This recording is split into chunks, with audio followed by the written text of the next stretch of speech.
Olá, sejam todos bem-vindos à nossa próxima aula. Essa aula nós vamos falar sobre a metodologia de acompanhamento que eu adaptei. Nós precisamos entender que essa é uma sugestão para a sua prática clínica, tá? Não se sintam obrigados a fazer isso. Isso aqui não é uma obrigação, mas é algo que eu aplico na minha prática clínica, facilita muito a minha vida e eu vou compartilhar com vocês essa metodologia que eu desenvolvi, tá? Aí dizendo da onde eu desenvolvi essa metodologia. A gente fez uma engenharia reversa, eu e um grupo de outros médicos. Nós pegamos alguns artigos científicos, os artigos que nos têm uma metodologia clara de acompanhamento em cannabis medicinal para as patologias, e nós fizemos uma engenharia reversa de como essa metodologia ela pode ser aplicada na nossa prática clínica para a gente ter a supervisão de dados, assim como o pessoal que faz ciência supervisiona os seus pacientes. Essa metodologia, vocês vão entender que ela é excepcional para aquisição de dados. E hoje, talvez o bem mais precioso que nós temos dos nossos pacientes e também da gente são os nossos dados. Nós, com cada vez mais dados, quanto mais dados eu tenho, mais informações eu consigo colher.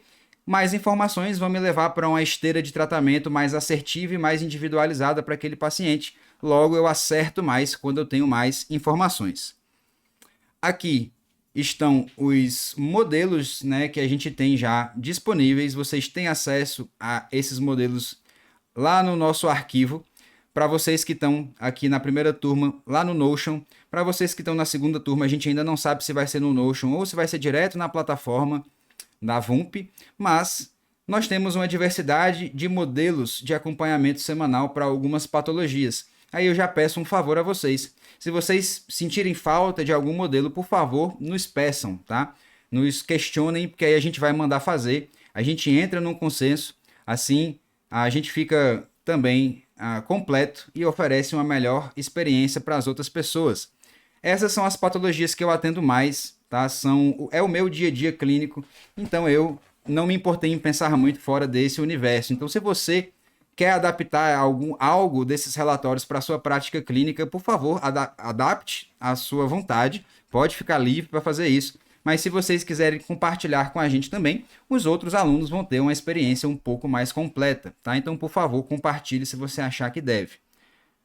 Ó, essa é uma sugestão da metodologia de acompanhamento que eu adaptei e que eu testei, eu pratico isso desde 2022, quando eu instituir um consultório particular para atender a demanda de cannabis medicinal. Eu percebi que essa metodologia ela me deixava muito mais seguro. O paciente ele entendia essa metodologia como um método de segurança também e que isso aproxima o médico do paciente. Com isso, você vai ter uma relação médico-paciente mais sólida, mais forte e vai manter o seu paciente dentro da sua zona de cuidado. Então, é uma sugestão de metodologia que abraça o paciente e que deixa você, por mais que seja 2 ou 5 minutos do seu dia, da sua semana com esse paciente, ele vai se sentir muito bem, ele vai se sentir ouvido, ele vai se sentir respondido quando você o responder uma vez por semana. Então, se vocês conseguirem exercitar isso, vocês vão criar uma relação médico-paciente mais sólida e mais duradoura, tá? Não é uma obrigação, gosto de dizer isso, mas é algo que facilita a minha vida. Eu sou uma pessoa que eu sou muito metodológico e eu preciso dessas metodologias, métodos bem fechadinhos para que eu consiga não errar tanto. Quando a gente vai por um método, a gente cobre geralmente tudo que a gente tem que cobrir. Vocês têm um modelo de anamnese que eu já disponibilizei para vocês. E esse modelo de anamnese ele está voltado para tudo que pode dar de errado da cannabis, tudo que pode dar certo na cannabis e todas as interações ali que eu devo prestar atenção. Então, se vocês se sentirem também à vontade, vocês podem utilizar esse modelo de anamnese na prática clínica de vocês. Cada item daquele a gente já explicou para que serve, mas esse modelo de anamnese ele é complementado pela metodologia de acompanhamento. E nós precisamos entender que eu preciso fazer isso, é uma lei, tá? A Anvisa me obriga a acompanhar e supervisionar o meu paciente. Todos os pacientes que eu solicito para a Anvisa prescrição na justificativa do uso compassivo, o uso compassivo vem com a obrigação de supervisão. professor Alexandre Kripa, ele fala que não existe uma consulta em cannabis medicinal que o médico não disponibilize o contato para o paciente. Eu preciso me manter disponível para esse paciente, tá? E aí, nós agora vamos mergulhar dentro de uma sugestão de como você vai tocar a sua atividade comercial, tá? Então, eu não quero ser invasivo nessa sugestão. Se você acha que já tem um consultório que dá certo por si só, então não precisa assistir essa aula. Mas vamos lá. O que eu preciso que vocês entendam para início de conversa? A gente vai falar de dinheiro para começar. Se você estiver insatisfeito com o tanto que você ganha, você vai trabalhar com má vontade. Isso é uma verdade, isso não tem como a gente fazer diferente. Então você tem que cobrar o preço que você acha justo pelo seu trabalho, tá? Nada de errado nisso, você estudou para isso, você se formou para isso, você investiu muito dinheiro, muito tempo, muito suor nisso. E você tem que ser agora justo, tá? Com o seu paciente, consigo mesmo.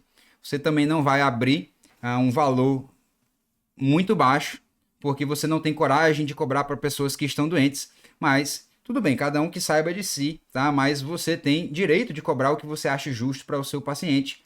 E principalmente, se você ofertar um produto, se você ofertar algo a mais para o seu paciente, aí você vai poder cobrar a mais do seu paciente e ele vai pagar feliz porque ele vai sentir que ele não está levando somente uma consulta, ele vai estar levando um médico, um amigo, um suporte. E isso faz muito sentido na vida do paciente, todo mundo está muito carente, tá? Quando a gente oferece um produto um pouco mais diferenciado, o paciente ele vai se sentir, quem tiver condições de fazer, eles vão fazer, tá? E obviamente a gente não precisa abrir para um preço mais baixo do que a gente gostaria de estar exercendo, a não ser que o seu local geográfico te obrigue a fazer isso. Por exemplo, eu moro em Campina Grande, na Paraíba. O meu valor de consulta aqui é 1. E se eu morasse em São Paulo, meu valor de consulta com certeza seria pelo menos umas 3 vezes maior, tá? O seu local geográfico, ele diz muito sobre como você consegue precificar o seu trabalho, mas no final das contas é você que tem que botar o seu preço. E não é muito difícil a gente ter alguns relatos bem paradoxais. Outro dia um amigo meu, médico, neurologista, estava me dizendo assim, botei a minha consulta para R$ 1.200, que era para ver se a galera deixava de querer marcar consulta comigo, porque eu cansei de atender. Só que foi aumentar a minha demanda. Por quê? Não sei. Mas o pessoal acha que uma consulta de R$ 1.200 deve ter uma cura milagrosa e vai me oferecer alguma coisa, uma experiência muito melhor do que as outras que não são esse preço.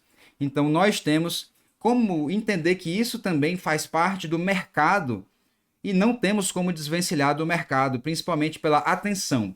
Então você tem que precificar o tempo e a atenção que você gasta com o seu paciente da maneira que você achar melhor. E não existe errado nisso, tá? Não é errado fazer isso.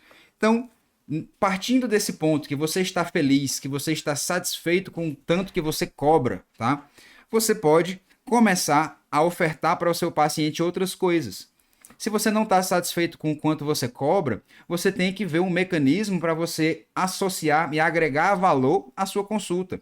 E um acompanhamento semanal por 6 semanas online, por exemplo, pode ser esse tchan, esse diferencial que vai fazer o paciente entender, epa, peraí, a consulta daquele doutor era R$ 350, agora ela está 500, mas ela tem um acompanhamento semanal de 6 semanas. Que legal, eu gostei, vamos ver como é que vai ser isso daqui. Muito paciente tem curiosidade de entender um produto novo, tá? E você tem que também saber explicar quais são as vantagens, você tem que saber vender o seu peixe, tá? Qual é a vantagem do paciente de comprar o seu produto de acompanhamento. E aí você tem que entender, tem que desenvolver essa capacidade de passar essa informação e essa necessidade para o seu paciente. E isso é o pré-consulta. O pré-consulta também é o posicionamento digital que você vai ter, cara. O posicionamento digital é o pré-consulta. É através do seu posicionamento nas redes sociais hoje que o seu paciente te acha. É através dos relatórios de outros pacientes.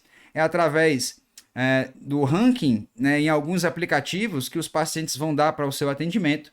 É através das suas redes sociais, que você às vezes nega a necessidade disso, mas você também, talvez, não sei se você já é um colega médico, formado, neurologista, por exemplo, especialista, com o seu consultório bem consolidado, ou se você é um colega recém-formado, ou então ainda um estudante de medicina que nem está exposto ao mercado ainda. Mas, se você não é visto, você não é lembrado. Se você já tem o seu consultório muito bem consolidado, você provavelmente já é mais experiente, tá? Mais velho. E isso não foi uma necessidade para você até então, mas vai passar a ser a partir de agora, tá? Por quê? Porque se você ainda quer trabalhar na vida, você precisa ter paciente, você precisa fazer aquisição de novos pacientes. E o posicionamento digital, um bom posicionamento digital, não precisa de muito esforço para você fazer aquisição de pacientes. Não precisa ficar patrocinando anúncio, não precisa ficar gravando conteúdo. Você somente em se posicionar, em deixar as pessoas sabendo quem você é e aonde você trabalha, você consegue uma demanda muito boa, tá? Já é uma demanda orgânica. Obviamente, se você patrocinar anúncio, se você fizer uma tática para atingir mais pessoas, você vai conseguir atingir mais pessoas e vai, obviamente, ter isso como resposta no seu consultório. Então, não é necessário você estar produzindo conteúdo, mas é necessário o seu posicionamento digital, porque é através disso que os seus pacientes vão chegar até você hoje. Não tem mais a lista de catálogo telefônico ou a lista dos médicos afiliados daquele plano para a pessoa escolher. A pessoa vai para o Instagram, vai pela indicação de um amigo, tá? E hoje é assim, e se você não entende isso, você vai ficar para trás. E aí, você cobrou o valor que você acha legal, você deixou o seu paciente ciente de tudo que ele está consumindo vindo para o seu consultório. E aí ele vai ter uma experiência agradável, ele vai vir com vontade de vir para o seu consultório e você vai ir com vontade de trabalhar, porque você vai estar bem pago. E aqui, na consulta, aqui já é o intraconsulta, tá? O que a gente precisa entender em relação a esse método? Eu não fiz uma engenharia reversa da ciência, das metodologias científicas, então eu gosto sempre de, na primeira consulta, fazer um diagnóstico muito bem feito, tá? A primeira consulta é para fazer diagnóstico, pessoal, é para entender aquele paciente. A primeira consulta, por mais que eu feche um diagnóstico, ou que esse paciente já venha com um diagnóstico, ou vários diagnósticos fechados, laudados e carimbados, eu preciso quantificar como que é o estado de saúde desse paciente hoje. E é através das escalas e dos scores específicos para cada patologia que a gente vai fazer isso. Essas escalas e scores, elas são validadas cientificamente. Então, você pode ainda, por exemplo, tá, no final do seu ano, você olhar para trás, pegar esses dados desses pacientes que vocês coletaram e publicar, tá? Porque é um dado validado, um questionário validado cientificamente. Você tem todo o direito de utilizar e aplicar isso na sua prática clínica, e isso vai conferir uma robustez em tudo que você tiver trazendo de informação, tá? Então eu sugiro que vocês apliquem esses diagnósticos e essas escalas de acometimento, tá? Quando for um paciente de primeira vez. Vocês têm isso em anexo lá no Notion, e se vocês não têm acesso ao Notion, isso daqui vai estar disponível para vocês, tá? É só pedir ou só achar o lugar de baixar. Nós temos, por exemplo, a escala FIC, que é a escala de prejuízos da fibromialgia, que eu aplico na primeira consulta, eu aplico na sexta semana, tá? Eu tenho a ansiedade, a escala de ansiedade de Hamilton, a HAM-A, que é uma escala que é auto-aplicável, o paciente ele pode responder isso semanalmente para você. O relatório semanal de ansiedade conta com o Hamilton A, mas é interessante naquele primeiro momento da sua consulta você entender qual que é o estado de ansiedade que esse paciente se encontra, e a partir daí você vai ter um parâmetro para ver melhora ou ver piora desse paciente, tá? A gente tem a escala de depressão de Beck. Nós temos também o mini mental do adulto idoso, que faz a avaliação cognitiva do idoso. E nós temos alguns outros modelos também que não estão aqui nessa página, porque a gente já fez alguns outros, como o ATEC do autismo e alguns outros que estão lá nos arquivos para vocês irem baixar, tá? Importante lembrar vocês que sem um parâmetro justificado, sem um score validado, a sua argumentação vai ser um pouco menos convincente, vai ser um pouco menos robusta. Então faz sentido você se respaldar e mostrar um pouco mais de comprometimento com o seu processo, com a ciência e com os dados. Quando você faz isso, você demonstra muita segurança para o seu paciente, e também você chama a atenção do seu colega médico que não faz isso e não tem um resultado real para mostrar, tá? Principalmente, pessoal, porque a gente que trabalha com cannabis, a gente vive sendo descreditado, a gente vive sendo, né, questionado. Então, todo nível de evidência que a gente conseguir trazer para a nossa prática clínica respalda as nossas ações. Antes do final da consulta, você precisa alinhar as expectativas do seu paciente de um jeito muito claro. Tem que ficar claro para o paciente quais que são os potenciais terapêuticos que você, médico, cientista, está tentando encontrar para o seu paciente. Porque muitas vezes esse paciente ele vai chegar no seu consultório com expectativas mirabolantes, tá? Irreais e surreais sobre o tratamento. Ah, eu ouvi dizer que fulano de tal usou e voltou a falar. Ah, eu ouvi dizer que fulana de tal estava na cama, voltou a andar. A gente precisa realmente desencorajar essas associações de comparação com outros pacientes e entender qual que é o que eu realmente consigo fazer com cannabis para aquele paciente e jogar na mesa, tá? Ó, eu não acho que o senhor vai parar de tremer. A gente pode, por exemplo, um paciente de Parkinson, né? Eu não acho que o senhor vai parar de tremer, mas vai diminuir a espasticidade, a contração, vai diminuir a dor, o senhor vai dormir melhor, o senhor vai ficar menos... o tremor ele vai ter menos amplitude, mas ele não deixa de acontecer. Então a gente tem que realmente jogar a real para os nossos pacientes e equalizar as expectativas. Uma vez que a gente faz isso, a gente inibe que esse paciente se frustre num tempo próximo, tá? Que seja 6 semanas de acompanhamento para esse paciente, que ele se frustre, que ele não encontre o objetivo terapêutico que ele queria encontrar. E se ele quer um objetivo e você não descobriu esse objetivo, o paciente ele vai se frustrar, porque você provavelmente não vai olhar para esse objetivo, ele não vai ser algo a ser procurado, tá? Então, alinhar as expectativas sempre é uma obrigação de todas as consultas, tá? Colete todos os dados que você puder do seu paciente no intraconsulta, tá? Ou no pré-consulta, na pré-anamnese que você pode fazer com seus pacientes através de um formulário ou através de uma inteligência artificial, por exemplo. Quando você tem mais informações do seu paciente, você vai conseguir dar um cuidado mais integral para ele. Quando eu, por exemplo, quero falar com um paciente, cadê o número do paciente? E como é que eu faço para achar o número do paciente? Pô, mó difícil. Se eu tenho todos os dados, eu já melhoro a minha comunicação, eu otimizo a minha vida e o meu tempo. Então, uma organização agora vai te salvar muito tempo depois, tá?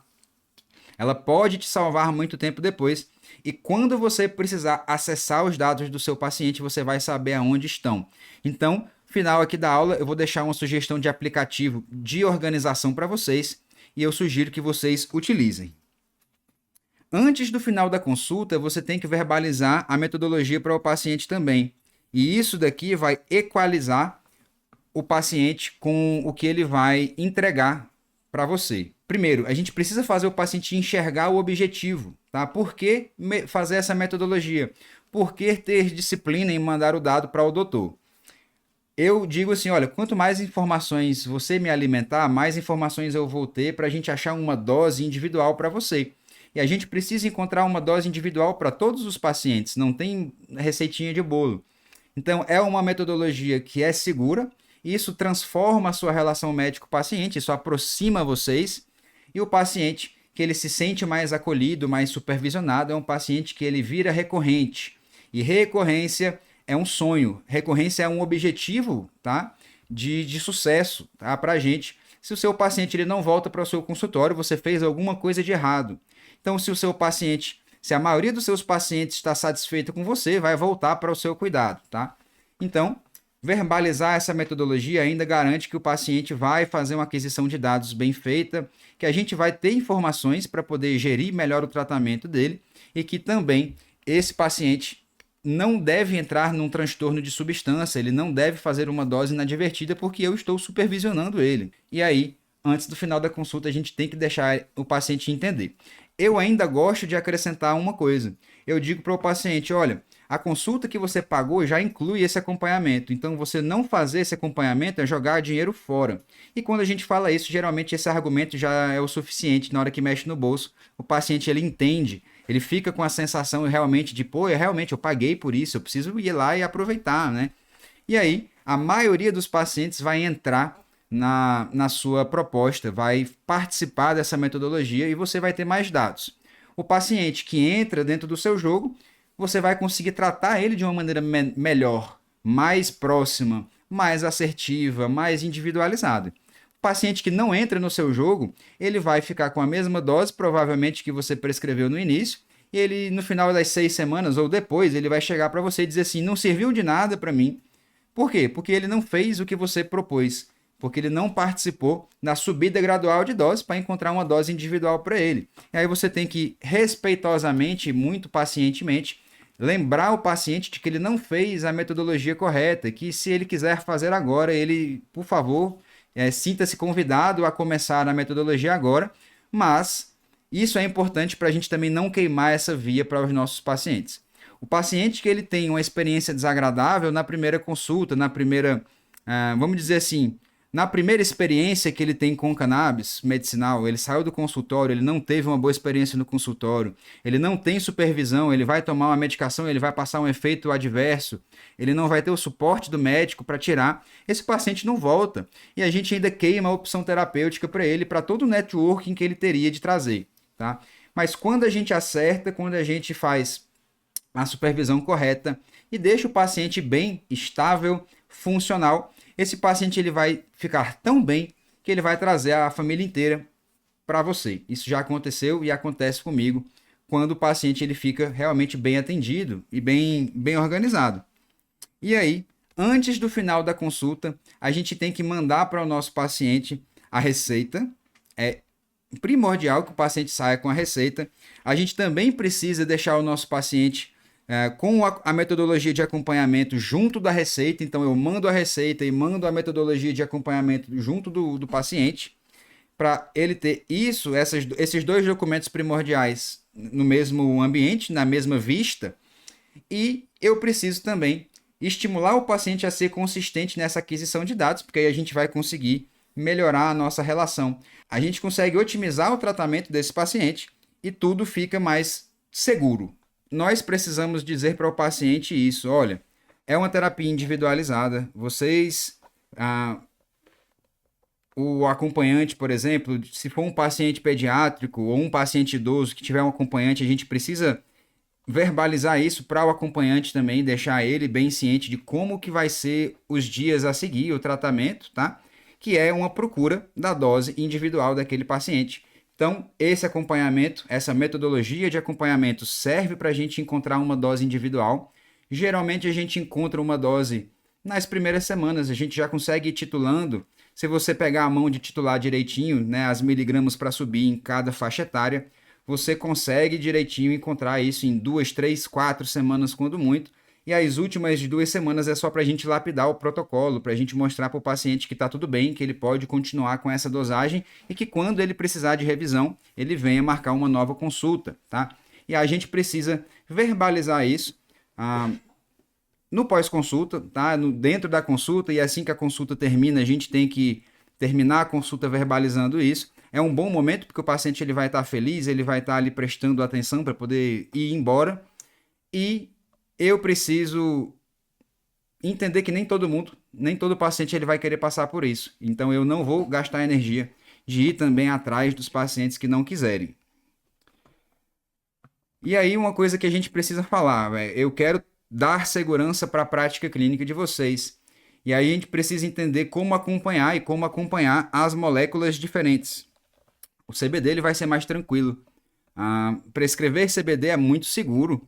CBD não tem efeito psicoativo. CBD tem uma janela terapêutica super ampla, bem mais ampla do que o THC, são moléculas totalmente diferentes. E o CBD geralmente não vai me dar efeitos adversos, incapacitantes ou então muito desconfortáveis. Então o CBD é muito seguro para a gente prescrever. Não é porque é seguro que a gente também precisa prescrever dose alta para todo mundo, porque vocês aprenderam na farmacologia que dose alta perde o efeito terapêutico. Então, eu preciso encontrar a menor dose terapêutica para o nosso paciente para a gente conseguir não exagerar e esse paciente também não entrar num estado de doença por causa da nossa conduta, tá? A melhor conduta realmente é acompanhar a subida gradual do nosso paciente. E aí, CBD é super tranquilo, não tem efeito simpatomimético e nem psicotomimético. E aí, um acompanhamento semanal, ele é mais sensível, tá? Ele se torna sensível de 7 em 7 dias porque o paciente não tem um efeito psicoativo para ele prestar atenção. Então, os efeitos vão ser mais visíveis realmente num longo prazo, num médio prazo, 7 dias, o paciente já consegue te dizer, pô, eu dormi melhor essa semana. essa semana eu fiquei menos estressado, menos ansioso, tá? A gente consegue já ir encontrando zonas terapêuticas onde o paciente ele já vai começar a sentir, nesses 7 dias, esse benefício. Então, esse acompanhamento ele pode ser tranquilamente semanal, bem tranquilamente semanal. Quando eu estou falando de THC, as coisas mudam totalmente, tá? Porque se eu prescrevo uma medicação pensando no THC, se eu prescrevo uma dose mais alta de THC, eu preciso me certificar que esse paciente não vai ter uma reação desnecessária, tá? Ou desagradável ou incapacitante. Eu preciso realmente me certificar, e aí eu preciso, nas primeiras tomadas do paciente, verificar e manter esse paciente dentro da minha zona de cuidados diariamente pelos primeiros 7 dias, tá? Eu gosto de fazer uma semana diariamente com o nosso paciente. Geralmente, numa semana dá para a gente fazer uma subida gradual e entender mais ou menos qual que é o limiar psicoativo do nosso paciente. O ideal é atingir esse limiar psicoativo e ficar nele, tá? E não passar dele realmente. É sempre a menor dose possível, tá? A dosagem de THC. E principalmente nos pacientes virgens de tratamento. Vocês lembram, eu tenho um paciente que ele já usou cannabis, paciente recorrente, e esse paciente ele me deixa muito mais seguro da autonomia que ele vai ter de entender aquela molécula. Então parece que ele já é muito proficiente no metabolismo dela, tá? Nós temos aquele paciente virgem também, que esse paciente ele nunca usou cannabis na vida, então eu não sei o que esperar, eu não sei se ele metaboliza bem, não sei se ele metaboliza mal, mas eu preciso ir com calma, introduzindo. Então esse paciente virgem começar devagarzinho e ir subindo gradualmente é sempre a melhor decisão. Eu gosto de dar analogia, que é você botar o pé na piscina para ver a temperatura da água antes de pular na água, tá? Mais ou menos um cuidado extra. A gente nunca vai pular de cabeça numa cachoeira que a gente não está vendo o fundo, numa água que a gente não conhece. É mais ou menos a mesma lógica que a gente tem que ir realmente gradual. Eu preciso deixar pelo menos o paciente confortável, que eu vou estar ali para qualquer coisa. E aí, se ele realmente precisar, ele vai me acionar. Já me acionaram diversos pacientes em relação à dosagem de THC. Inclusive, uma professora de vocês aqui do curso me acionou um dia, e no primeiro dia de tratamento dela. A gente pode falar disso aqui abertamente, porque ela já me permitiu contar essa história em público. E foi o seguinte: doutora Patrícia Apolinário, que vocês vão ter aula aqui na parte de direito com ela, é a minha paciente e ela é fibromiálgica. Doutora Patrícia, na primeira dose dela, ela tomou uma dose muito alta e ela teve realmente um efeito psicoativo. E aí, ela me ligou extremamente preocupada, né? Preocupada do ponto de vista dizendo que ela queria ter ficado funcional e não disfuncional. Mas aí a gente identificou que ela realmente fez uma superdosagem, ela ganhou um atestado, ela foi para casa. E aí, no outro dia de manhã, ela estava muito bem porque ela dormiu a noite inteira sem dor. Bom, se eu não me mantenho disponível para a paciente, ela vai perder a confiança em mim, ela vai perder a confiança na cannabis, ela vai queimar a opção terapêutica mais legal do universo, que é a cannabis. Vocês estão aqui, já entenderam isso. A gente não pode deixar que esse paciente, por algum motivo qualquer, por falta de supervisão principalmente, ele se perca e eu perca, então, todo o esforço que eu fiz para poder conquistar esse paciente. Não é fácil conquistar o paciente. Nós precisamos de muito esforço, muito estudo, muito posicionamento para poder conquistar um paciente. Então a gente tem que manter esse paciente o máximo possível, tá? Ser educado, a gente não precisa nem lembrar, né? Mas ainda tem alguns colegas que esquecem de ser educados com os pacientes. Obviamente eles são super especialistas em alguma coisa, mas pecam um pouquinho no lado humano, mas uma hora o consultório fica vazio se você não tratar muito bem os seus pacientes. Lembrando que a janela terapêutica do THC é uma, o do CBD é outra, então a gente tem que ir com calma com o THC e a gente tem que ficar o mais baixo possível. E aí acompanhar esse paciente diariamente faz total sentido, é muito mais seguro. E aí a gente pode programar para esse paciente uma subida gradual, se for necessário, lembrando aqui que é o seguinte: uma vez que a gente encontra o objetivo terapêutico do paciente, eu não subo a dose de jeito nenhum, tá? Isso daí não precisa de acontecer. Essa programação de subida de dose é simplesmente em busca de um efeito terapêutico, tá? Em busca do objetivo terapêutico do nosso paciente. Vamos supor que aqui, ó, nessa segunda semana, Com 5 miligramas 2 vezes ao dia, o meu paciente ele ficou muito bem. Para que eu vou subir dose para ele? Não vou subir, vou ficar até que essa dose comece a não fazer mais efeito para o nosso paciente, ok? Mas para o THC, para que vocês tenham mais segurança e a gente fale mais de THC aqui, para vocês não terem medo desse bicho papão, tá? Do THC. THC não é bicho papão. A gente vai entender que a subida gradual do THC ela sempre vai ser a melhor escolha. Não tem um cenário onde eu vou começar com uma dose muito alta de THC e nem em crises álgicas, por exemplo, pela chance de psicotizar o paciente com a crise álgica, tá? Não é interessante. O que eu vou fazer? Eu vou começar com 2,5 miligramas, que é uma dose que tem um potencial psicoativo em algumas pessoas não. É uma dose que parece ser uma dose segura para ser uma dose inicial nos artigos científicos que abordam farmacologia.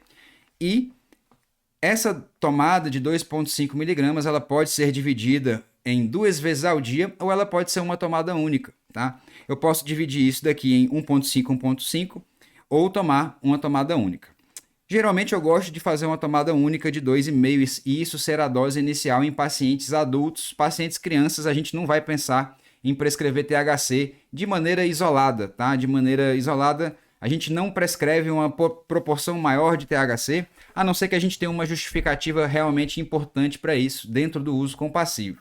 THC vai ser medicação de adulto e de criança atípica que tem justificativa para a gente entender isso, que estão em sinal de deficiência de anandamida, por exemplo, como nos autistas, tá? Então, THC é uma medicação de adulto e a gente vai fazer sempre na menor dose possível e subindo essa dosagem conforme o paciente for te relatando como que ele está interagindo com essa substância. E aí, nós temos algumas perguntas para se basear e fazer essa aquisição de informações. Esse roteiro também vai estar disponível para vocês, já está lá no Notion, então dá para vocês irem atrás disso. Nós precisamos saber algumas coisas, principalmente quando é um paciente virgem de tratamento. Um paciente que nunca utilizou cannabis ou que nunca utilizou cannabis pela via oral, que não sabe como é, né, está acostumado com a parte fumada do recreativo e nunca tomou cannabis pela via oral, o efeito é ligeiramente diferente. A gente precisa deixar os nossos pacientes também bem cientes disso.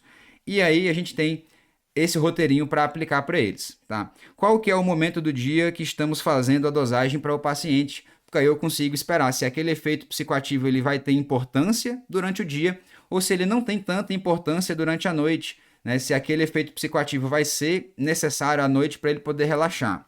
Nós temos como ver e nos prepararmos para uma dinâmica daquele paciente.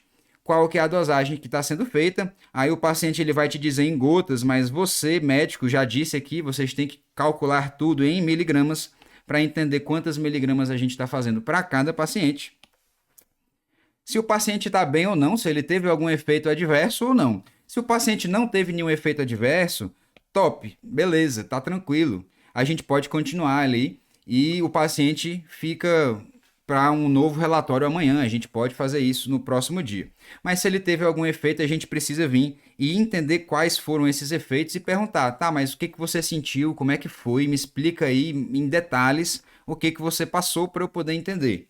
O que é mais comum no paciente que tem um efeito adverso com o THC? É a taquicardia, ansiedade, paranoia e aqueles pacientes que têm tendências esquizoides, vozes, paranoia no geral, tá? Então, esses pacientes, geralmente, eles vão, quando ter algum efeito colateral, ir para esse universo de efeitos. A gente tem que perguntar, se a gente está fazendo a dose do dia, como é que está a tolerabilidade desse paciente? Como é que está a funcionalidade dele, tá? O paciente está funcional? Sim ou não? O THC está ajudando o paciente a ficar funcional? Isso é muito importante, porque o objetivo aqui é voltar as pessoas para a funcionalidade delas, é não deixar elas incapacitadas, tá? Se fosse para deixar incapacitado, a gente já tem o opioide para fazer isso, a gente já tem outras medicações para fazer um trabalho um pouco diferente, mas o THC, na dose certa, ele deixa você funcional, tá? Obviamente, aqueles pacientes que estão ali dentro de um grupo de trabalho, tá? Um grupo de pacientes que trabalham com máquinas, que são perfuradores de poços de petróleo, por exemplo, que trabalham embarcados em embarcações, esse grupo de pacientes, eles não vão poder utilizar THC durante o dia, preferencialmente, tá? A gente tem que fazer THC somente à noite para esses pacientes. no paciente que eu prescrevo, porque assim, a gente ainda pode escrever uma justificativa médica, um laudo médico explicando, mas esse paciente ele se submete à testagem, tá? O paciente que trabalha embarcado, o paciente que está no exército, o paciente que é da aeronáutica e trabalha embarcado, por exemplo, ele se submete à testagem de doping. Então, mesmo eu escrevendo, eu posso submeter esse paciente a um risco desnecessário, tá? De perder o emprego e causar um prejuízo muito maior na vida desse paciente. Então, eu preciso pensar bem, eu preciso botar na balança se vale a pena prescrever qualquer coisa que tenha THC para esses pacientes ou não. Geralmente, nem vale tanto a pena assim, é mais dor de cabeça e a gente fica com o canabidiol isolado, tá? Então, eu preciso perguntar a tolerabilidade diurna, se o paciente está funcional ou não, se ele está tendo prejuízo ou se ele está funcional. E eu preciso perguntar de tolerabilidade noturna para aquele paciente que eu prescrevo THC à noite. E aí eu preciso saber se o sono dele está estável ou se ele está com sono agitado ou sono cortado. Porque existe eu disse para vocês do efeito bifásico. Então o THC ele é assim. Se eu, vamos dizer que a dose máxima do paciente seja 12,5 miligramas de THC. Se eu oferto qualquer coisa acima disso, esse paciente ele vai estar aqui nessa área aonde os efeitos colaterais vão aparecer, e eles aparecem mesmo, tá? Principalmente para o THC, que é uma molécula muito poderosa. Se eu perco um pouquinho a mão, eu tenho a chance de ter um efeito bem grande no meu paciente. A janela terapêutica do THC é menor, como a gente acabou de ver. Então, esse paciente aqui, ao invés dele relaxar, ele vai ficar super excitado. Eu ativo os receptores adrenérgicos desse paciente e esse paciente não vai dormir, ele vai ter um estado de agitação noturna importantíssimo. E aí eu sei que eu passei do ponto, eu sei que eu empurrei o paciente do abismo e ele vai passar a noite inteira com aquela sensação que está caindo, tá? Literalmente é mais ou menos isso. Vocês lembram quando vocês acordam de madrugada achando que estão caindo da cama, né? Mais ou menos essa sensação de susto, só que de um jeito constante, é muito ruim, tá? Então, eu preciso saber se o meu paciente ele está bem ou se ele está mal. Porque se ele me dá um relato que ele teve uma noite agitada, que ele ficou insone, que ele não pregou o olho, que ele ficou taquicárdico e ansioso, eu sei que a gente deu uma superdosagem para aquele paciente. A gente tem que olhar isso e voltar um pouquinho, tentar revisitar essa dose, diminuindo ela, tá? Então é importante a gente também perguntar como que o nosso paciente passou a noite. Aí uma coisa que talvez eu já tenha até dito para vocês, mas se eu não disse, faz sentido de falar de novo. Para facilitar para o paciente, a gente vai calcular em miligramas, mas a gente precisa instruir a posologia do paciente em gotas, tá? E aí eu preciso fazer as contas. Eu preciso saber quantas miligramas tem nessa gotinha, para eu saber o que eu estou fazendo, para eu poder conseguir prever um efeito colateral, um efeito terapêutico, tá? Eu preciso ter essa consciência, quantas miligramas tem nessa gotinha, porque aí eu consigo realmente saber o que eu estou fazendo para o nosso paciente. Para um ponto de facilidade do paciente, eu vou dizer, tome 10 gotinhas. Se eu sei que cada gota tem 5 miligramas, eu sei que o nosso paciente está fazendo uma dosagem de 50 miligramas e 50 miligramas. Então, para a gente, profissional da área da saúde, a conta tem que ser feita pela miligrama e não pela quantidade de gotas. Senão a gente está tratando o paciente de um jeito empírico, sem consciência, e aí a chance de dar errado é maior. Não quer dizer que vai acontecer, mas a chance é maior. E agora a gente vai abordar um pouco, eu vou ler um dos relatórios semanais aqui com vocês, eu vou explicar quais são os itens e como que o paciente vai me entregar isso, para que talvez vocês possam utilizar isso como um exemplo. Se vocês não encontrarem um exemplo, por exemplo, tá, um método que vocês queiram, vocês podem me pedir, que aí a gente vai fazendo. Por favor, me peçam se vocês não encontrarem o que você deseja, que a gente vai fabricar. Mas você pode pegar esse exemplo, assim como vários colegas já fizeram isso, de pegar esse método e adaptar para a sua realidade, tá? Adaptar para o seu conjunto de pacientes. Isso daqui é uma sugestão, vocês não precisam fazer do jeito que está aqui, mas isso é algo que funciona para mim, que talvez funcione para vocês. Os relatórios semanais, então, vão padronizar e sistematizar a aquisição de dados e a tomada de decisão. Se eu sei mais, eu tomo decisões melhores. Quanto mais informações o meu paciente me alimenta, mais embasado vai ser a minha prescrição, a minha conduta. E nós podemos exercer uma quantidade eu dei o exemplo aqui de 6 semanas porque é o que fica funcional, tá, pessoal? É otimizado, mas você pode botar aí 21 semanas, 12 semanas, o acompanhamento que você quiser.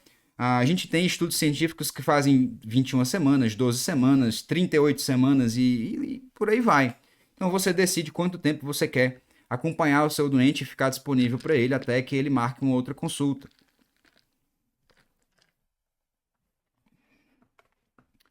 E aí, agora a gente vai entrar nos específicos. O primeiro módulo ali de cima é o cabeçalho, é a identidade do paciente, a data do dia, que é importantíssimo a gente conceituar também no tempo para ter validade jurídica e científica, e os dados da medicação que o nosso paciente está fazendo. Então, vai ter uma importância gigantesca, tá? Vocês viram que uma das dificuldades técnicas da cannabis medicinal é a variedade de produtos, não é? Eu tenho diversos produtos, então se o meu paciente chega para mim e diz assim, doutor, eu estou fazendo 6 gotinhas, eu sei o quê? Eu não sei de nada, né? Por mais que eu saiba quantas gotas tem em todos os frascos, mas eu não vou saber o que ela está fazendo, nem qual foi a medicação que ela botou para dentro. E aí, quando a gente tem um acompanhamento no WhatsApp, eu peço para o paciente me mandar a foto do frasco, para eu ver a confirmação no visual, tá? Por quê? Se acontece, já aconteceu comigo, tá? Da fábrica, do dispensador, mandar um óleo de THC para uma paciente que era para ter mandado, na verdade, um de CBD. E aí a paciente me disse: eu tomei 10 gotinhas, foi a pior sensação da minha vida. Eu já desconfiei logo, pedi a foto, aí a gente viu realmente que tinha tido esse erro, tá? Que eles mandaram a medicação errada. Então isso também é um fator de segurança da gente. Nunca é demais a gente se garantir nisso, tá? E eu preciso sistematizar que o paciente me diga. Então a primeira parte depois da identificação vai ser qual medicação e qual a dose que o meu paciente está fazendo. Eu sabendo disso, eu consigo programar ou a subida ou o desmame desse paciente, tá? E aí, aqui no fabricante, eu vou dar um exemplo. Eu vou botar aqui, por exemplo, a ACE. A ACE e a concentração é os 6.000 miligramas em 60 ml, que no final das contas é os 100 miligramas por ml. A gente sabe que aqui no ACE, os 100 miligramas por ml, uma gota é igual a 5 miligramas, né? E aí o paciente vai me dizer assim, por exemplo, eu estou tomando uma dose de manhã de 12 gotas e uma dose à noite de 20 gotas. Quantos miligramas esse paciente está fazendo? A gente precisa fazer o cálculo, 5 vezes 20, 5 vezes 12, para ter a quantidade de miligramas por dia que esse paciente está fazendo. É importantíssimo eu saber, porque aí se eu não souber, eu não tenho um parâmetro para poder guiar o nosso paciente, tá? Então, o que eu faço? Sugestão: quando é um paciente novo que sai do meu consultório, eu dou um desses relatórios, tá? Eu vou voltar aqui a imagem para vocês verem como que é esse relatório, tá? Quando o paciente sai do consultório, eu dou um relatório desse em branco e eu dou um relatório modelo para ele copiar e idêntico do jeito que está aqui. Aí eu digo ainda, por favor, essa parte aqui, é só copiar e colar, por enquanto. Depois, o que vai mudar vai ser só a quantidade de gotas. Então, o que você precisa mudar aqui não é o fabricante. Eu quero saber para sempre esse fabricante aqui, enquanto a gente estiver fazendo o mesmo, mas você precisa variar ali a quantidade de gotas. Então, a gente organizando isso é um ponto de segurança para a gente. A gente sabe aonde a gente está mexendo e as outras medicações que o nosso paciente faz uso. Se ele começou uma medicação nova, ele vai botar aqui. Se ele está fazendo alguma medicação para desmame, ele vai botar aqui. E é aqui que eu consigo programar os desmames desse paciente depois que a gente otimizar ele com cannabis. Vocês lembram, tá? Que eu disse que primeiro a gente otimiza o paciente com cannabis e depois a gente desprescreve as outras coisas que precisar desprescrever. E é aqui que eu vou conseguir programar esse desmame, saber qual droga que eu vou começar primeiro o desmame, tá? Então é importantíssimo o preenchimento dessa metodologia. Depois é o parâmetro mais importante que eu avalio em qualquer anamnese, é o sono. A gente sabe que quem não dorme não recupera, não faz nada e entra num estado de exaustão e doença por diversos problemas de saúde diferentes. Na verdade, dormir mal só faz mal, tá? Não faz bem para nada, a não ser para sua produtividade, talvez. E hoje a gente precisa entender que é um luxo o paciente, é muito raro o paciente que dorme bem, cara. É muito difícil você perguntar assim, quem é que dorme bem? Muito pouca gente vai levantar a mão. Por quê? Porque o mundo de hoje, ele é muito im- impulsivo, o mundo de hoje é muito agressivo, tem muitos impulsos, tem muitos estímulos para a gente modular a nossa atenção o tempo inteiro. E relaxar, o desligar, está ficando em segundo plano e a gente está esquecendo como fazer isso, tá? Cannabis nos lembra como relaxar. Maconheiros são relaxados, tá? A gente sabe disso, é sabedoria popular. E as pessoas que procuram cannabis procuram para ficarem relaxados. A gente sabe disso milenarmente, tá? Bom, monitorar o sono nos dá informações muito importantes. Primeiro, se esse paciente ele está dormindo rápido ou não, a gente pode avaliar aqui esse, esse parâmetro. Alguns pacientes vão ter insônia inicial, alguns pacientes não vão ter insônia inicial, e aí a gente tem que se lembrar também. Então, monitorar isso é legal. A gente tem que perguntar se esse paciente está tendo um sono reparador ou não, porque ele pode estar dormindo 12 horas. O alprazolam que ele toma deixa ele dormindo, que é uma beleza, mas quando ele acorda morto de cansado. Então não foi um sono reparador. Ele simplesmente não dormiu e não lembra que não dormiu, tá? Porque essas medicações são amnésicas. Então, avaliar se é um sono reparador ou não também é um bom termômetro para o seu sucesso terapêutico. O objetivo aqui é você escutar do paciente, doutor, tá tão estranho que eu tô assim achando que tá muito estranho, porque eu tô sonhando demais. Eu não sou acostumado a sonhar. Por quê? Porque não era acostumado a dormir. Quem dorme no sono profundo sonha. E esse é um relato que vocês vão ouvir bastante dos seus pacientes. Não, doutor, tô sonhando uns sonhos assim vívidos, agitados e tudo mais. Mas quando você vai ver, tá tudo aqui e o paciente está dormindo como um anjinho e ele acorda muito bem no outro dia. Então, um parâmetro muito bom para eu poder supervisionar é o sono reparador. Se o paciente acordou no outro dia tranquilão e disse que o sono foi agitado, beleza, o sono dele foi agitado na cabeça dele, mas ele acordou top, tá? Isso daí para mim é o que vale. E se ele possuir um smartwatch, se ele tiver como fazer essa aquisição de dados, de monitorar o sono, aí sim a gente tem uma informação, muitas informações valiosas para tomar várias decisões importantes na medicação, né, ou então em alguns comportamentos do nosso paciente. Eu adoro pedir para o paciente fazer um monitoramento do sono. Isso, quando o paciente me entrega um relatório de smartwatch que avalia frequência cardíaca, saturação de oxigênio, quantas horas aquele paciente passou no sono profundo, quantas horas passou no sono leve, quantas horas ele acordou, quantas vezes ele espirrou. Isso tudo eu consigo ter de informação e traçar uma expectativa de produtividade para o nosso paciente. Faz muito sentido e é uma aquisição de dados que é muito confortável. É muito fácil de fazer se o paciente tem condição financeira para comprar um relógio ou se ele já não tiver um relógio, tá?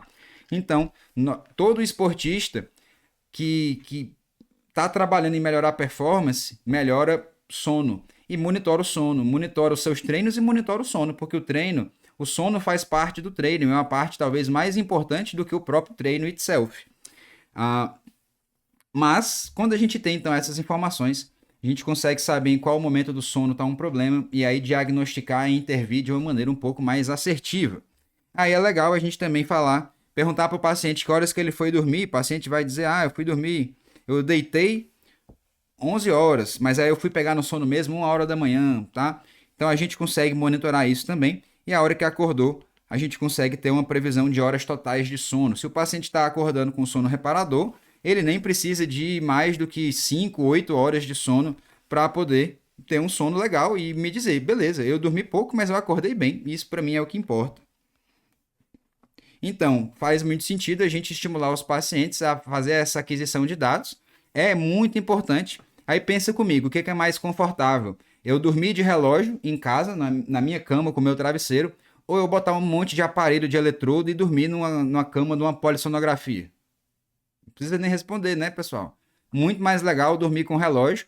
E hoje nós temos uma confiabilidade muito interessante desses relógios das marcas melhorzinhas, tá? Então é uma confiabilidade interessante. Caso o paciente não tenha, caso eles não tenham relógio, não tem problema, a gente vai monitorar aqueles parâmetros de sono e eles já vão me dar a informação que vão me deixar entender e modular muito bem o tratamento do nosso paciente. E aí, eu gosto de perguntar sobre o humor tá? Eu gosto de fazer o paciente fazer um relatório semanal para ele mesmo entender como é que tá o humor dele. Ah, semana passada eu estava insuportável, essa semana eu tô melhor. Ou então, tem paciente que consegue utilizar disso, né, desse mecanismo de diário, para ter um próprio insight das doenças, das patologias e do seu processo de cura, que é importantíssimo a gente fazer e estimular no nosso paciente.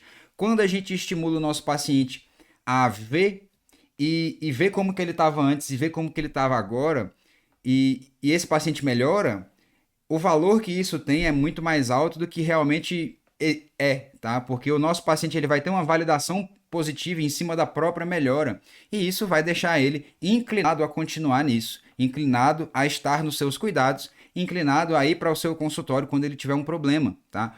E a gente precisa realmente fazer isso. É só querer o nosso paciente no nosso consultório se ele tiver com problema, porque se ele não tiver com problema, eu não quero ele, eu não quero nem ver ele, tá? Eu quero que ele seja muito feliz longe de mim, que a gente se encontre no meio do caminho. Mas no consultório eu acho que esse não é o lugar. Mas legal, a gente tem aqui então uma aba de humor, onde o paciente ele vai te dizer o que, que ele está sentindo, como que ele está, né, enxergando as mudanças e algum comentário, né? Comente sobre o tratamento. E aí, se melhorou, se não melhorou, se eu estou ficando muito sonolento, se eu não estou. Aqui é um jeito bem sensível da gente pescar qualquer outro efeito colateral que o paciente está sentindo ou um efeito positivo que ele tenha notado também e ele não teve oportunidade de falar em outro momento, tá? Então é muito legal a gente ter isso para o nosso paciente ter isso, ter essa rotina de botar a ideia no papel, de botar o tratamento dele no papel. Você reforça isso cada vez mais com os pacientes e para a gente também saber como que o nosso paciente está indo e monitorar isso de um jeito muito sensível, tá? Vocês podem até não ter gostado do que viram em relação a essa metodologia, mas ela funciona muito bem. Ela nos faz ter uma relação médico-paciente muito próxima com os pacientes e isso gera recorrência.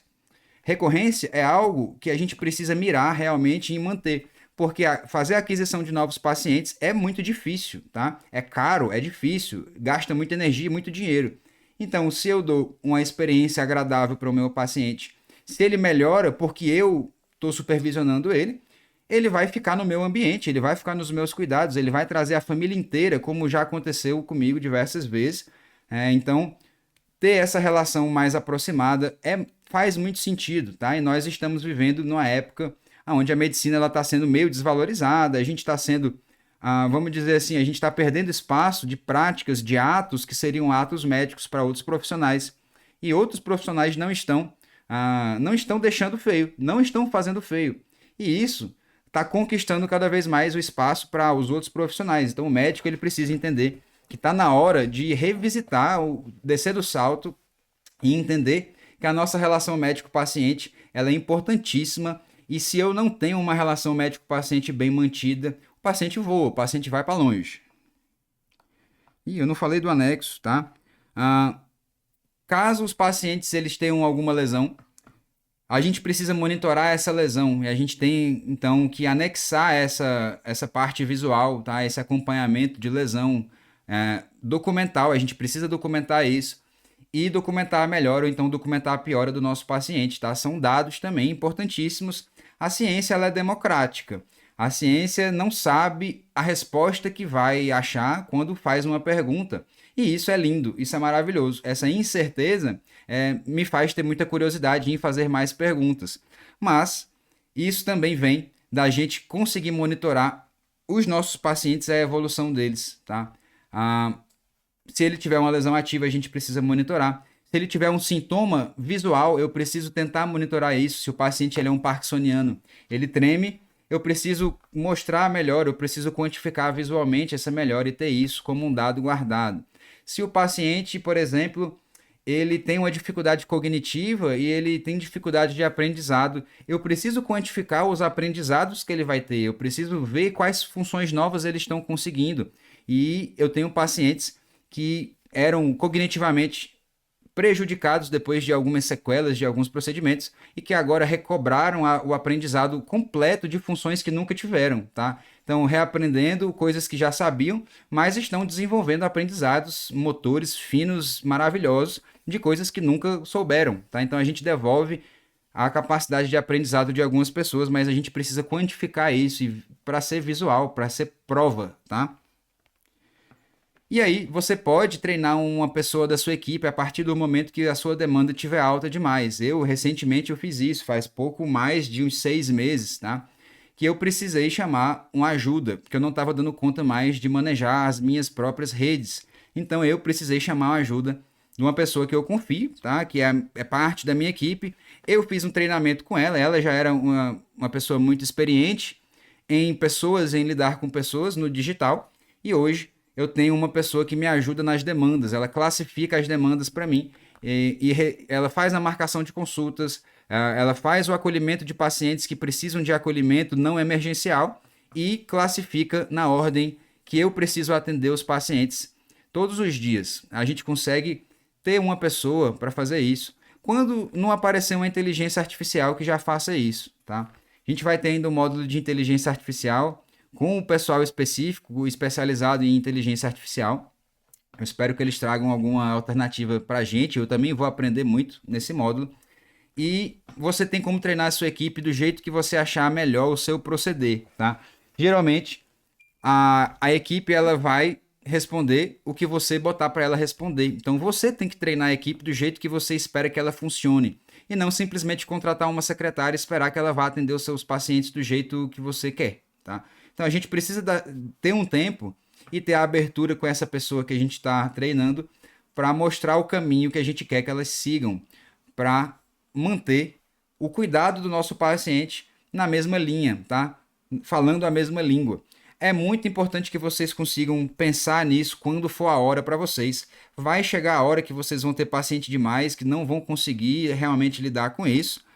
E ter uma pessoa na equipe que sirva de filtro é uma ferramenta muito importante. É uma mão na roda que otimiza o seu tempo para você tomar decisões melhores, para você não ter que se preocupar em lidar com coisas desnecessárias.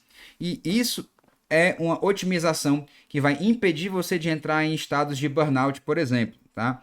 Isso é importante, tá? Isso é muito importante. Essa otimização reduz a quantidade de interações que você tem que ter. E nós, médicos, temos muitas interações por dia, os dentistas também, tá? Então, se a gente puder diminuir essa quantidade de interações, nós vamos ter interações melhores com as pessoas que a gente for realmente ter interação. E lembrando vocês que essa metodologia, principal vantagem dela, o objetivo dela é a aquisição de dados, tá? Esse relatório semanal, você pode exercer ele pela quantidade de tempo que você achar legal. Tem paciente que me mandou, tem um paciente essa semana que me mandou 18 semanas de relatório de uma vez. Ele podia ter me mandado toda semana, mas ele não mandou, ele mandou 18 semanas de relatório de uma vez. Muito diferente da metodologia que eu faço, de um relatório semanal e uma conversa semanal.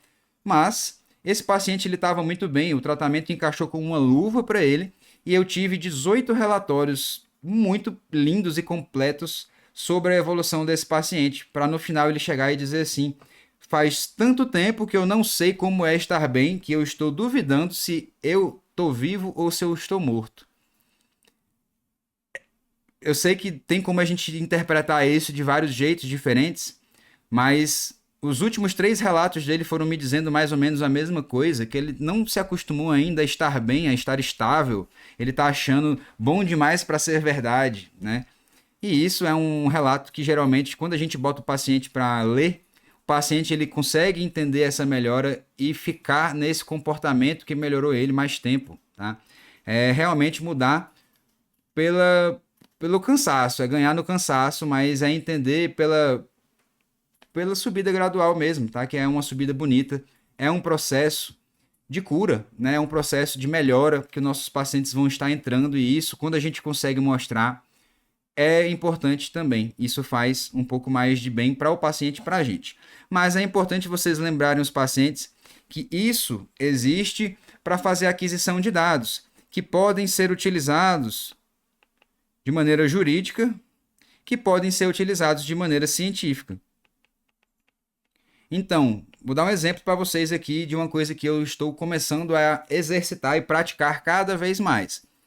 Como eu tenho meus atendimentos sistematizados dentro do mesmo padrão, como eu tenho grupos de pacientes que eu atendo há algum tempo, eu posso pegar esses dados, eu posso filtrar o grupo de pacientes, eu posso fazer um estudo retrospectivo desses pacientes, de publicar esses resultados como uma análise pré-clínica, tá?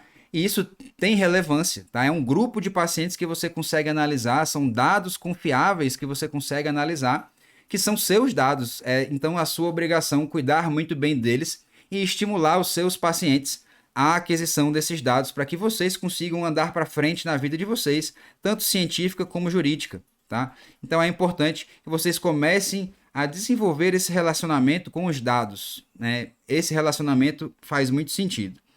Aqui eu vou deixar uma sugestão de aplicativo para monitorização do sono, que é o Auto Sleep, que é o que eu uso. Esse daqui é um recorte, um print da minha tela mesmo, tá? Então, por que eu gosto tanto de monitorar o sono? Porque a gente tem informações muito precisas e muito confiáveis. Com essas informações precisas e confiáveis, eu consigo programar um tratamento melhor, principalmente tratando insônia dos nossos pacientes. A gente consegue ver quais foram os dias que eu dormi melhor, quais foram os dias que eu dormi pior, e a gente consegue traçar um panorama de comportamento e de produtividade que eu posso esperar para esse paciente, tá? Hoje já tem até inteligência artificial que faz isso, mas é um trabalho que a gente pode fazer na vida dos nossos pacientes. E quando a gente começa a encaixar bem o sono do paciente, o paciente nunca mais deixa você. Porque ele vai para o outro médico não vai manejar ele direito, ele vai voltar a dormir mal, ele vai voltar para você, porque durante o seu acompanhamento ele dormia bem, ele dormia tranquilo. E tem um fator placebo aí também, um fator de segurança, tá? De o paciente estar sendo bem acompanhado. E isso daí é por isso que o paciente nos procura para início de conversa, tá? E se não foi para início de conversa, vai ser de maneira secundária quando ele se apaixonar pelo seu método e ficar com você. E aí eu vou dar a sugestão aqui do aplicativo. Vocês aqui já têm acesso ao Notion da turma, mas as pessoas que estão vindo a seguir não têm acesso ao Notion da turma. O Notion é um aplicativo de organização. Você pode ter espaços compartilhados, então é um aplicativo que você consegue trabalhar em equipe em tempo real e consegue dar acessos e espaços diferentes para pessoas diferentes. É um espaço completamente customizável, dá um trabalho para aprender, mas depois que você aprende, isso daqui é uma ferramenta essencial na sua organização. Hoje eu consigo ter uma otimização das minhas funções porque eu tenho um Notion bem organizado. E é como se fosse uma memória RAM que a gente vai alimentando e desenvolvendo, tá? Então, é importante que vocês, né, se mantenham atualizados também no que existe de mais novo em organização. O Notion, para mim, foi um divisor de águas, melhorou a minha produtividade em uns 5.000%, tá? Então eu sugiro que vocês, se tiverem curiosidade, venham dar uma conferida. Vocês que já estão aqui na primeira turma, vocês já têm acesso ao Notion. Eu atualizei a biblioteca há pouco tempo, então vocês têm acesso aí à biblioteca de artigos científicos, tem muito artigo bacana.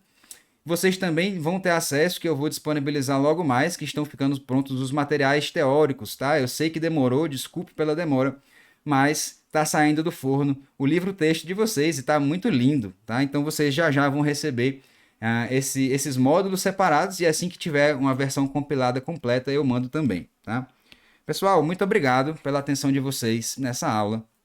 Próxima aula vai ser a nossa última aula e agora vocês já estão habilitados a prescrever cannabis. Eu quero que vocês venham tirar dúvidas comigo. Eu quero que vocês interajam sobre os pacientes. Vocês já aprenderam quase tudo sobre como tratar bem um paciente. Falta pouca coisa agora de manejo clínico de algumas condições específicas que a gente vai começar a ver no segundo módulo, tá? Então, para vocês que estão aqui na primeira turma, vocês vão ter acesso a esse segundo módulo clínico se forem migrar para a próxima plataforma. E vocês que são aqui do Khan Academy, que estão aqui pelo Khan Academy, vocês vão ter acesso a esses módulos quando eles estiverem prontos para serem publicados, tá? Que não vai demorar muito, fiquem tranquilos. Vocês já sabem prescrever, eu quero que vocês comecem a prescrever para vocês mesmos, para as pessoas de casa, para ir pegando mão. E se você se sentir confortável em exercer essas metodologias no seu consultório e testar isso para você mesmo, tá? Eu fico aqui para tirar dúvida e para ajudar vocês nesse processo, para guiar e treinar vocês nessa aquisição de dados. Então podem confiar em mim aqui para tirar essas dúvidas. Eu vejo vocês na próxima segunda-feira e até a próxima. Quem quiser tirar dúvidas aqui também, vamos conversar um pouquinho. e eu vou parar a gravação agora. Eu ainda preciso fazer